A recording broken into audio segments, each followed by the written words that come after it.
What's going on, guys? It's your boy Distant Coder here. Just before we get into the video, I wanted to let you guys know that this is all recorded on the closed beta of YGO Omega. So part 1 and now part 2 of this series of testing rulings on YGO Omega are all recorded on the beta test. So this is episode 2, so make sure that you guys check out part 1 right before you watch this video. So I'd heavily urge you that you go watch that video before you check this one out. Alright, that's all for me. Have a good video, guys.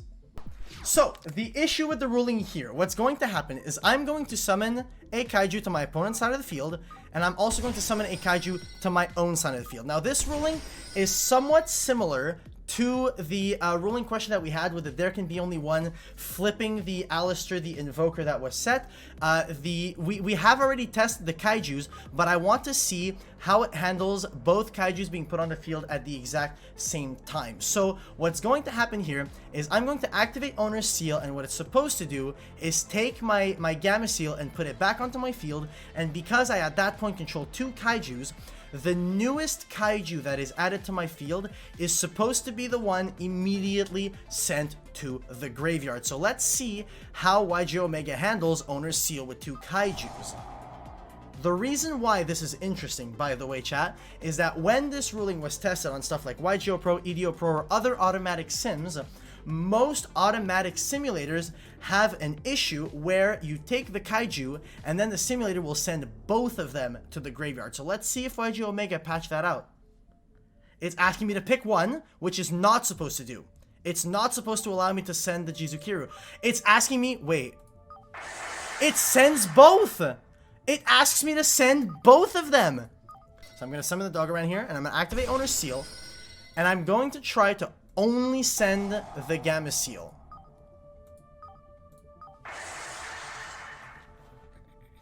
Wait, okay, so it doesn't ask me to send both. I can choose which one to keep or send both. That does not make any sense. Okay, what's supposed to happen? So, okay, so it's very open in this interaction and lets you do which one to do. So it asks you which one you want to keep as opposed to simply sending the one that's supposed to be sent. So if you have Gamma Seal and Doggeran, if the opponent has Gamma Seal and you own a seal, take back the Gamma Seal, what's supposed to happen is only the Gamma Seal is supposed to be immediately sent. You're not supposed to have a choice, and you are not supposed to be able to send both of them.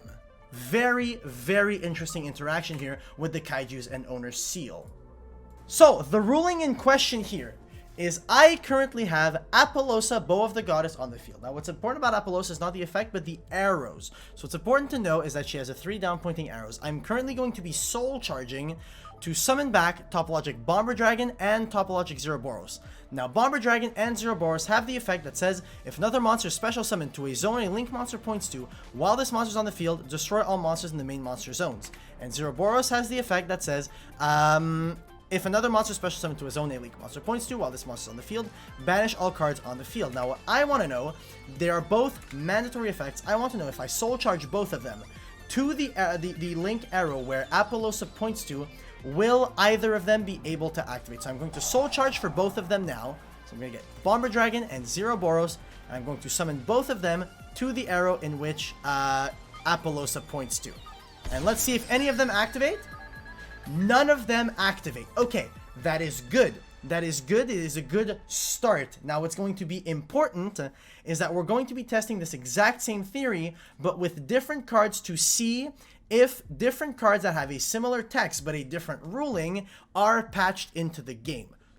I'm going to be activating Soul Charge, reborning the Vampire Familiar and the Vampire Sucker. Now, what I'm trying to do is trying to see if the Vampire Sucker will be able to activate its effect that says if a zombie monster is special summoned from either graveyard, draw 1 card. So this is a similar card effect to that of the Topologic Bomber and the Topologic Zeroboros. So I want to see if the Vampire Sucker activates in order to draw a card or not. So we're going to target Vampire Sucker and Vampire Familiar, and let's see what happens if we Soul Charge for both of them at the same time. Will it activate?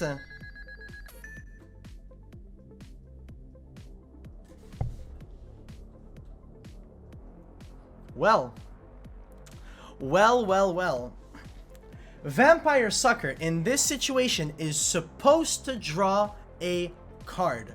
The Vampire Sucker is ruled that it is supposed to draw a card in a situation where you summon the Vampire Sucker as well as another monster zombie from the graveyard. So, what I am going to be testing here is with Pacifist the Phantasm City. Pacifist has the effect that says, if your opponent activates a card or effect except during the damage step and you control no tokens, you can special summon one Phantasm Spiral token. Now, the thing with this card is that previously on other automatic simulators, it was coded that if your opponent used multiple effects in the same chain, on the resolution of that chain, when Pacifist the Phantasm City would activate its effect to summon a token, it could trigger a number of times equal to the number of effects your opponent activated in that previous chain, which is not the correct ruling. The correct ruling is that because it is a trigger effect, it will only be able to trigger one time rather than three. So I want to see if Alan chains all three Jar of Greeds that he has set right now, will it give me the chance to summon 3 tokens or just one? So Alan, go ahead and chain all 3 of your Jar of Greeds to each other. You have to try to move to the end. Oh, yeah, cool. I'll attempt to go to the end phase. Cool. I will not chain to Jar of Greed. I will not chain to Jar of Greed.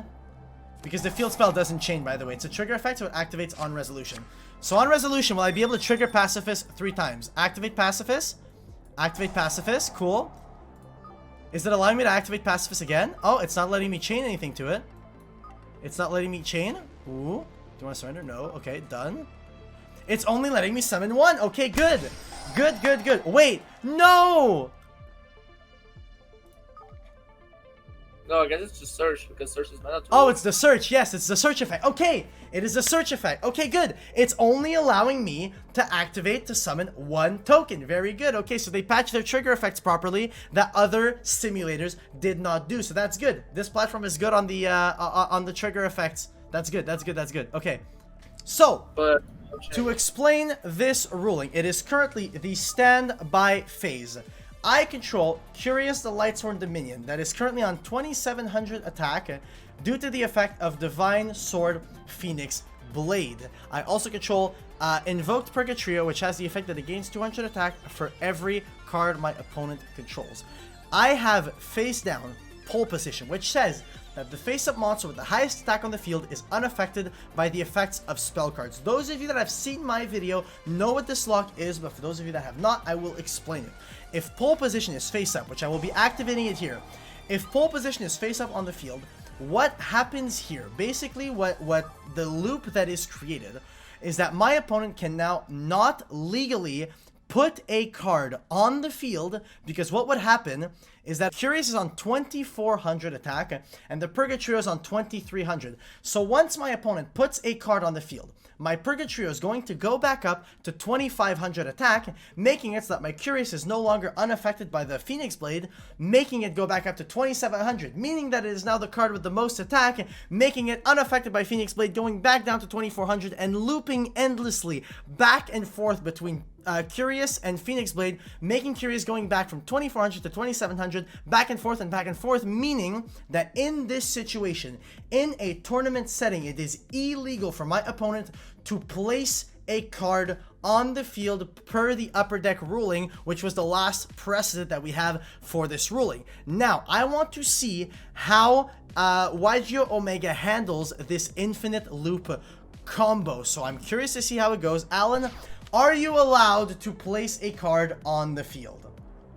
Right now? Yes, right now. Are you allowed to do so? Right now, yes, I am. Okay, please attempt to do so and we'll see how this plays out. Okay. Wait a minute. It not only destroyed my pole position, but also triggered its effect that says when pole position is removed from the field, destroy the face-up monster with the highest attack on the field. So in terms of YGO Omega, they've decided to stray from the upper deck ruling that was given, which is the last known precedent we have for the pole position lock, and they are not allowing this infinite loop. I don't think we can go as far as to say this is an incorrect ruling. I feel like this is how it should be ruled in the TCG in general, but from an official ruling point of view, you could say this is the wrong ruling, but this is how it should be ruled at most events.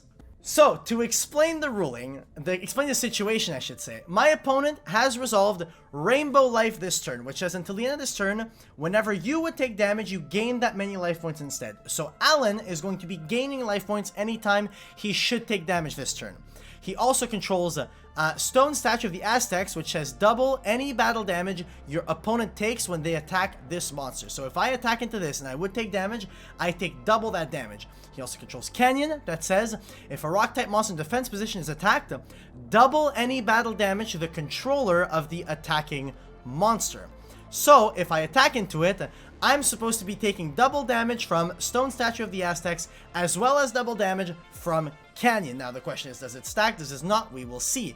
I control 2 Naturia Mosquito. Naturia Mosquito says your opponent takes any battle damage you would have taken from battles involving a face-up Naturia monster you control. I control 2 of them. 2.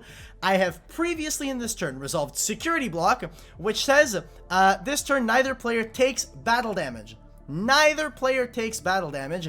And last but not least, the Naturia Mosquito that I'm going to be attacking with is equipped with Rod of the Mind's Eye, which says if a monster equipped with this card inflicts battle damage to your opponent, that damage becomes 1,000 points. So, what we have, to break it down, my opponent, anytime they would take damage, instead gain that much life.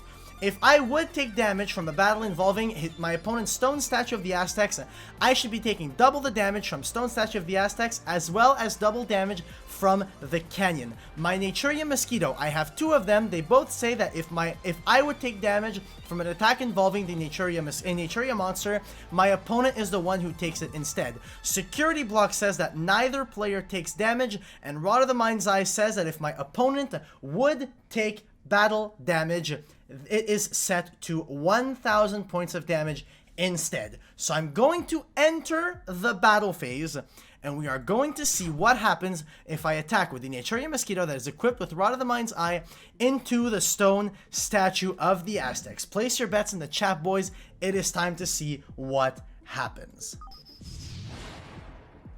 No damage is inflicted.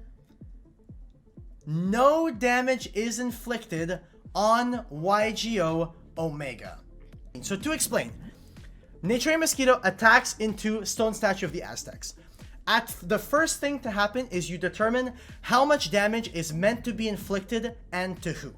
It's supposed to be inflicted to the player that controls Naturia Mosquito, and he's supposed to be taking 1,800 damage. So we've established that the base damage meant to be taken is 1,800. So what happens here is that the Naturia Mosquito will apply to change that battle damage to the opponent. The opponent is now determined to be taking 1,800 battle damage. Then Rainbow Life applies to regain that as 1,800 life point gain, as opposed to 1,800 life point loss.